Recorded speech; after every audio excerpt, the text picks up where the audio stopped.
ગાંધીના જન્મદિવસને લઈને વિવાદ સર્જાયો। કાર્યકરોએ રાહુલ ગાંધીને ભગવાન પરશુરામ તરીકે દર્શાવ્યા। રાહુલને પરશુરામ તરીકે દર્શાવાતા બ્રહ્મ સમાજમાં રોષ પ્રવર્તી રહ્યો છે।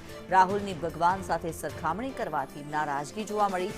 યુપીમાં રાહુલ ગાંધીના પરશુરામ તરીકે પોસ્ટર લાગ્યા। પોસ્ટર બાદ ધાર્મિક લાગણી દુભાયાનો આક્ષેપ થઈ રહ્યો છે। રાહુલ ગાંધીના જન્મદિવસની ઉજવણી વિવાદમાં ફેરવાઈ ગઈ। રાહુલ ગાંધીના પોસ્ટરને લઈને રાજકીય ચર્ચાઓ તેજ બની છે। બ્રહ્મ સમાજ દ્વારા રાહુલના પરશુરામ સ્વરૂપના ઉપયોગ સામે વાંધો ઉઠાવવામાં આવ્યો છે।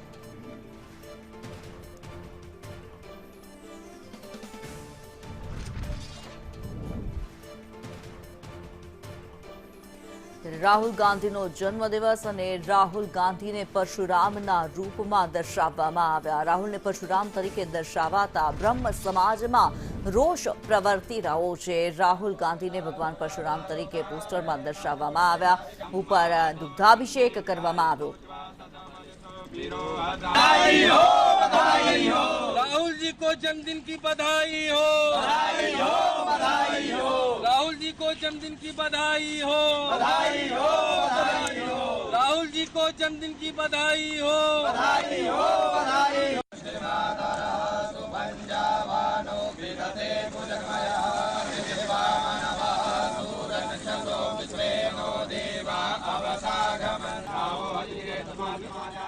રાહુલ ગાંધીનું જે પોસ્ટર બનાવવામાં આવ્યું પરશુરામના રૂપમાં રાહુલ ગાંધીને દર્શાવવામાં આવ્યા છે અને અભિષેક કરવામાં આવ્યો। આ વિડીયો વાયરલ થતા પોસ્ટર જોઈને હવે બ્રહ્મ સમાજ રોષે ભરાયો છે। ભગવાન પરશુરામ તરીકે રાહુલ ગાંધીને દર્શાવવામાં આવ્યા। બ્રહ્મ સમાજમાં રોષ પ્રવર્તી રહ્યો છે। ભગવાન સાથે સરખામણી કરવાથી નારાજગી વ્યક્ત કરવામાં આવી છે। યુપીમાં રાહુલ ગાંધીના જે પોસ્ટર બનાવવામાં આવ્યા ભગવાન પરશુરામના રૂપ સાથે સરખામણી કરવામાં આવી।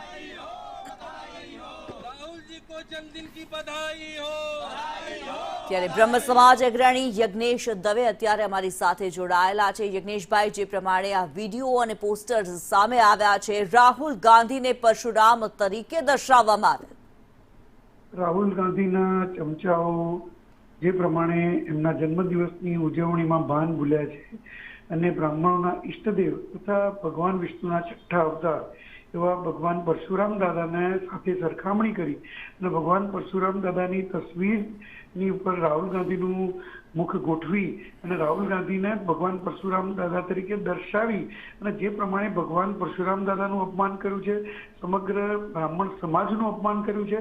સમાજ આ ક્યારેય સાંખી નહીં લે અને આના માટે કોંગ્રેસ વિરુદ્ધમાં અને રાહુલ ગાંધીના જે આ ચમચાઓ છે તેમની વિરુદ્ધમાં પગલાં લેવા માટે આવેદનપત્ર પણ આપવામાં આવશે અને જરૂરિયાત પડશે તો બ્રહ્મ સમાજ એના માટે ફરિયાદ પણ દાખલ કરશે। જી ધન્યવાદ યજ્ઞેશભાઈ, આપ અમારી સાથે જોડાયા।